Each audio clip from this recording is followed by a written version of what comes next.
Quand nous utilisons notre téléphone portable pour payer quelque chose, une transaction initiée ici à Washington peut provoquer une activité commerciale à Shenzhen, en Chine ou à Melbourne, en Australie.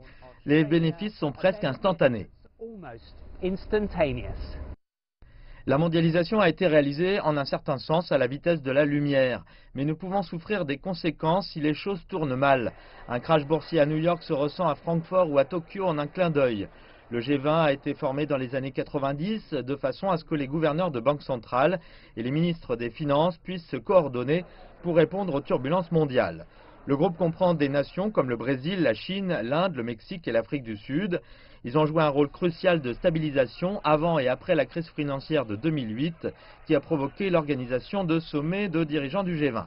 Dans les années qui ont suivi, l'agenda du G20 s'est élargi à des domaines comme l'environnement, la sécurité alimentaire et le développement de l'Afrique. Depuis 2016, avec l'élection du président Donald Trump, le G20 se bat pour mettre l'accent sur ses propres intérêts économiques. La menace principale est que les dirigeants du G20 veulent gagner des points chez eux, donc ils doivent être combatifs. Et ce n'est pas dans l'esprit de coopération qui mène à des accords multilatéraux. Au sommet d'Argentine, le président Donald Trump accueille le président chinois Xi Jinping pour essayer de résoudre les tensions qui gênent la chaîne de distribution mondiale.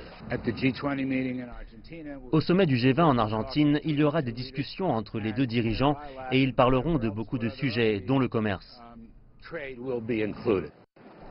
L'Amérique d'abord de Trump semble ne pas comprendre l'importance du consensus et de la coordination dans les réunions du G20. À la place, on fait attention à essayer de combattre les défis grâce à des réunions bilatérales en marge du sommet.